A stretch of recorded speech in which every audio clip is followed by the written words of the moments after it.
Hi there, welcome to the studio. How are you today? I am celebrating fall and having fun with it. And I'm going to show you some tips on things that you might want to do during the fall that you might not want to do during summer because it requires time, which we like to be outside.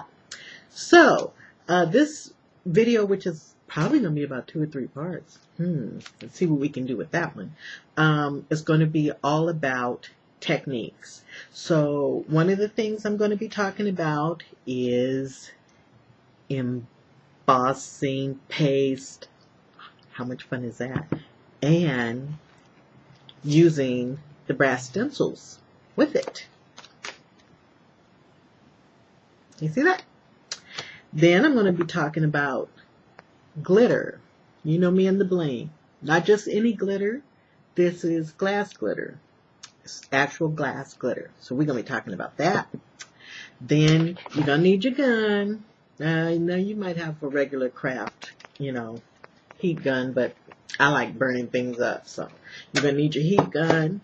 And we got some UTEE here, some ultra thick embossing. And we're going to use this during this video. And we've got regular embossing powder and extra fine embossing powder. We got foil tape. So we got foil glue for that. But there's another way to do it, which is with tape, of course.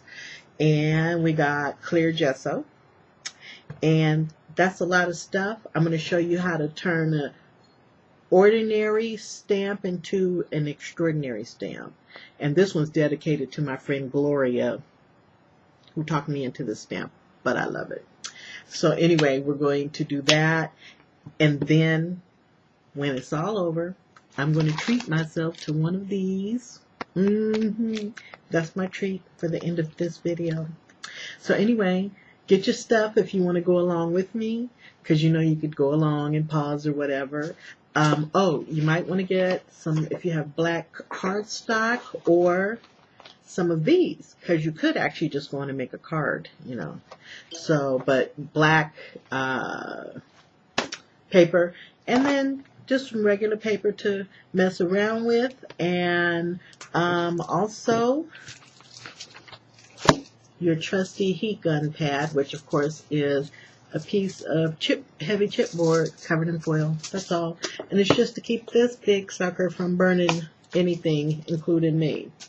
So that's our video, and we're going to get started right now. Okay, for this project, what you'll need to do is you'll need a piece of paper, whatever your design piece of paper you're going to use, the size of your stencil.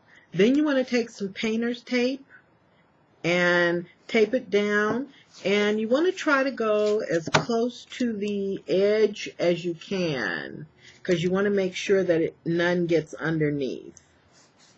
So you want to take a pen, actually I'll use the brown one, and you want to just lightly trace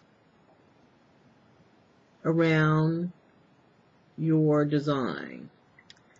So, and the purpose for that is that you're going to need a line to know where to cut when this is all done. So, and to actually show what it is.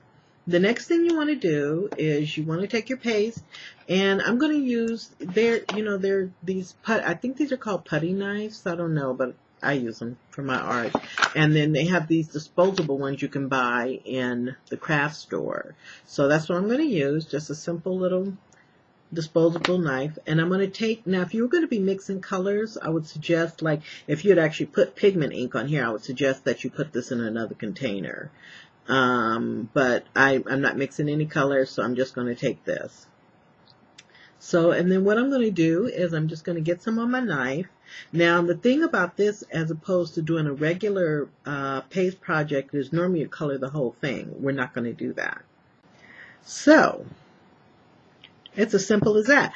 Now, if this were a project where you were going to be covering the whole entire piece, then obviously you would need to completely smooth that and, try to get it as level as you want to get it. But since it's not, and since this paste is only going to be in certain parts, I'm going to do it like that.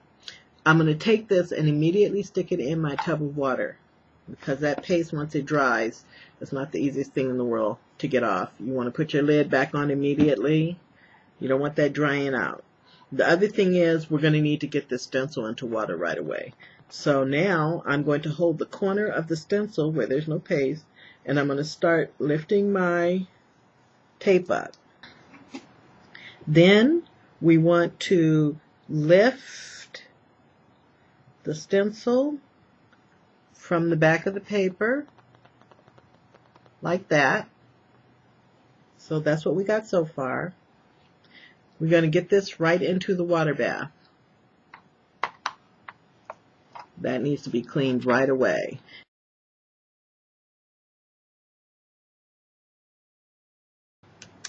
Okay, for this next project, we're going to use the clear paste, which I actually don't have a bottle sitting here, but it's translucent. And what you want to do is you want to print out a picture on your inkjet printer or a copy and print it on regular paper. And then you want to completely cover the front of the picture with the paste. Then you want to put this to the side and allow it to dry. Once it's dried, you want to lay it face down in a cold water bath.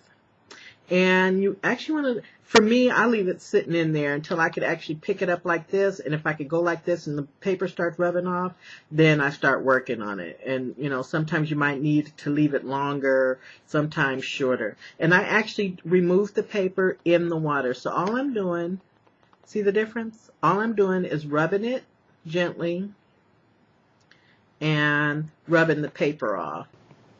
Okay, so I've completely removed the paper off the back, and now I'm just going to dry it and cut it or shape it the way I want it and apply it to my project. See that? See that glow, or can you tell that it's on paste? There you go. Okay, I'll put that to the side too. On to the next tip.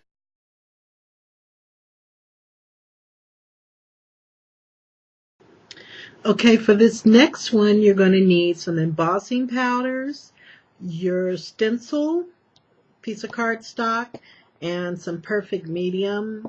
Or if, and this is the glue bottle that comes with it, or if you have another preferred method of adhering to embossing powder, then that will also work. So you want to tape this down. Okay, so now I am going to just fill in my stencil with some perfect medium. Always wondered what I bought this for. So I'm simply going to sponge it on. And I'm doing it this way because I have a large area to cover. And don't forget, have your fan or some kind of ventilation going. I have this big door open behind me. You obviously don't want the fan blowing in your direction when you're using embossing powders. So I'm sure that's probably more than enough.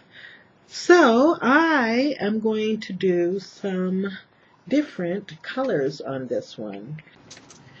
Okay, so now it's time to get out our heat gun and cook up our Dynasty vase. Now I've learned that these fine particles can have a tendency to spread. And since I have my laptop there, I'm not going to do that. So what I will do is hold this pointing down over my garbage can.